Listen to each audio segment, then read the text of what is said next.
ঠিক এই জায়গা থেকেই শুরু করেছিলাম আমার ইউটিউব ব্লগ। আমার এখনো মনে আছে আজ থেকে 2 বছর আগে, এই সেই মার্গারেট স্টেক। আবার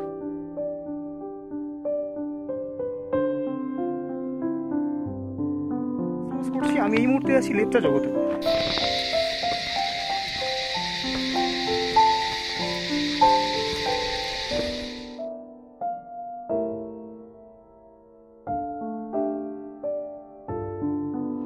লেপচা জগৎ থেকে এবার আমরা একটু দার্জিলিং এক্সপ্লোর করতে বেরোলাম।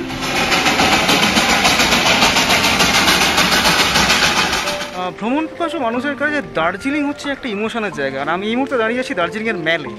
দেখতে পাচ্ছ ম্যালের ওপরে ঠিক আমি এই মুহূর্তে দাঁড়িয়ে আছি। চা পাওয়া তো কেভেন্টাসে একটু চা কফি খাওয়া হচ্ছে।